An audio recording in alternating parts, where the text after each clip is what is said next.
Welcome to the Wrestlebuddy podcast. I am your host Andy, and I am absolutely honoured today to be joined by current Impact World Champion Moose. How are we doing today, Moose?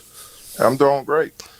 Brilliant. Well, thanks for joining me. Obviously, I know you've got a big match at No Surrender on February 19th. Are you looking forward to the match? Yeah, I'm definitely looking forward to it. It's another opportunity given to me to show the world my greatness. Brilliant. Okay, so first question I've got for you is, I know you were a TNA World Champion as well. Do you think that belt still got a place in modern day Impact, or do you think it was right that they retired the belt when they did? I think it was right when they put the belt back, especially now that I'm the Impact World Champion. I'm not big on the whole belt collector thing because I get this question all the time. Oh, when are you going to go after this title? Or when are you going to go after this title? I'm not going after anything because I have the title that is the most prestigious to me, which is the Impact World Championship. And I don't want to be another guy who's done the belt collector gimmick. Even though I know if I wanted to, I could go win multiple championships elsewhere. I want to be known as the guy who's carrying the Impact World Championship and is putting the company on his back. That's what I want to be known for.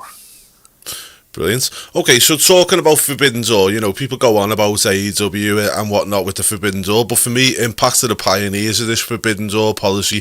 They've worked with AEW, they've worked with New Japan, they've also worked with WWE quite recently with Mickie James.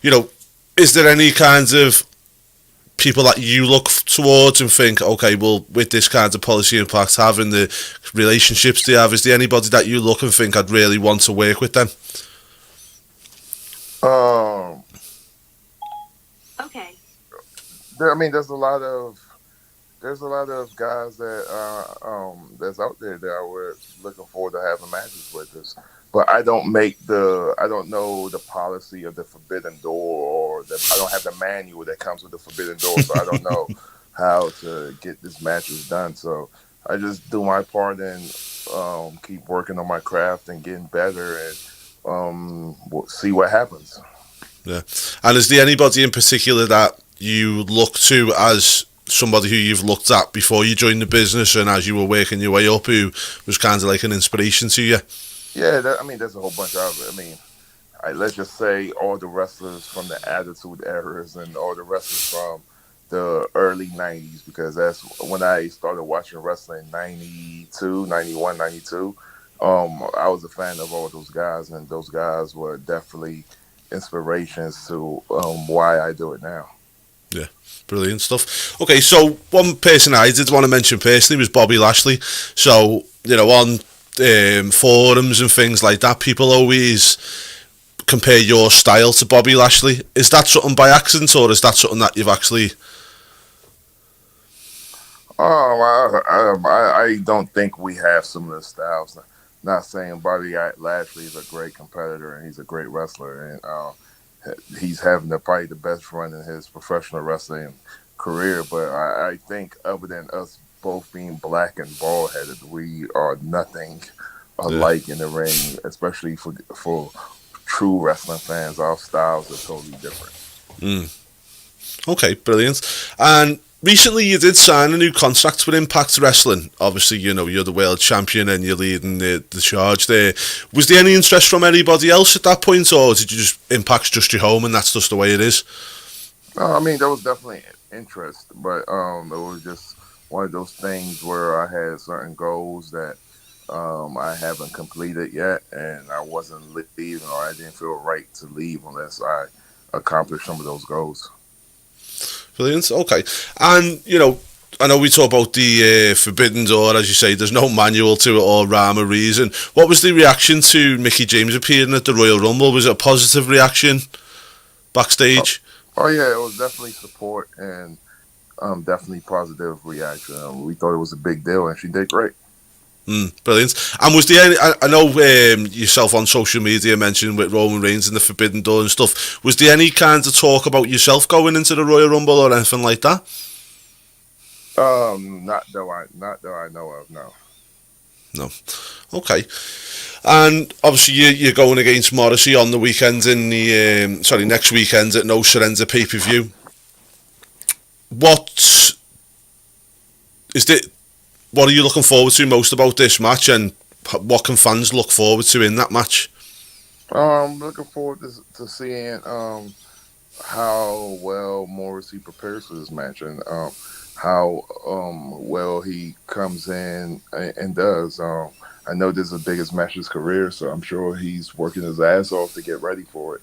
And what the fans expected to get is two big men beating the hell out of each other, and that calls for a good match. Brilliant. And, obviously now you're Impact champion, you've been for a while, you were X Division champion before that. What, do you feel a certain pressure now being the champion?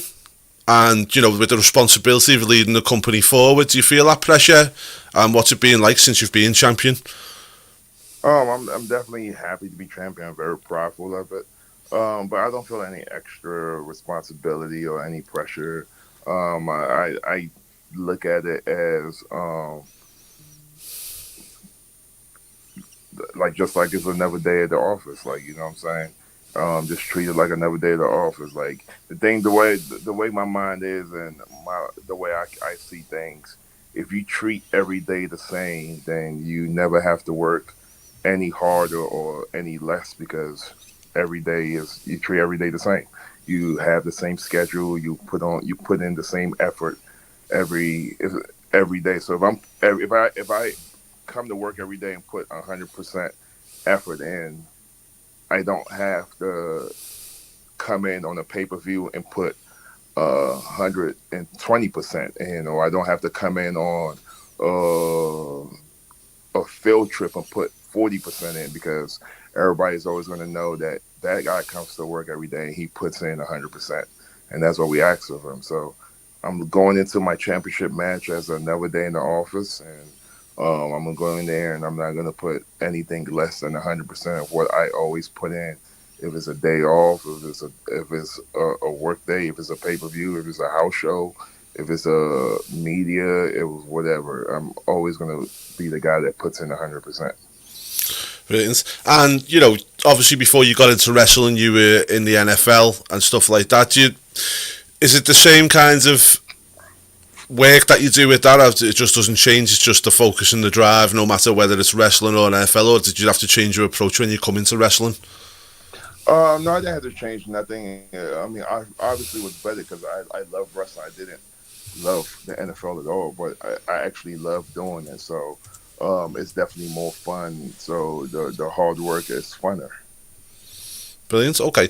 And at the moment in TNA, there's the Ring of Honor angle with the invasion storyline and that. What's your thoughts on that? Is the people in there that you're looking at and you're kind of eyeing up and thinking, going forwards? I'm just very happy that those guys that from Ring of Honor are getting the opportunity to show the world who they are and what they're capable of doing, and so I'm happy that they're given that opportunity, and hopefully whatever comes out of it, they don't take it for granted and remember the moment. Brilliant. Okay. And just for fans, obviously we've got some fans in the UK. We've got Impact Plus, and it's starting to build more and more momentum over here. And we do have a lot of UK viewers. For viewers that want to go and watch the best Moose match that they can from your career so far, is there a match that stands out to you that you would look at and go, okay, go and watch that match? Oh man, there's so many matches. If I was to pick one, I'll probably say my last match for the Impact World Title versus Eddie. That's one that definitely stands out the most to me. Okay, brilliant. And, there's a lot of signings coming in at the moment. Obviously, we've got the Ring of Honor storyline and stuff like that, and with Matt Cardona's come in now to Impact and a few other people.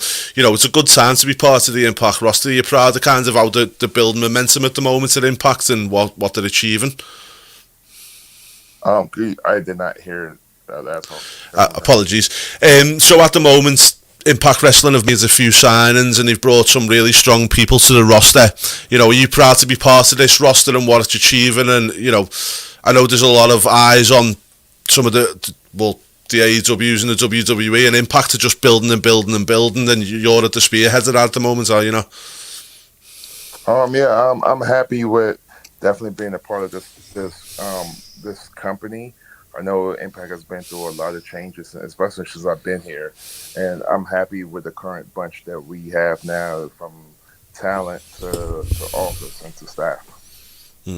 Vince, and obviously you've had like quite a sporting career with the NFL, and then you've moved into wrestling and stuff like that. You know, what was if you could give advice to anybody, anybody else who was coming into the wrestling industry trying to get a start and stuff like that, what advice would you give to them that you've learned on your...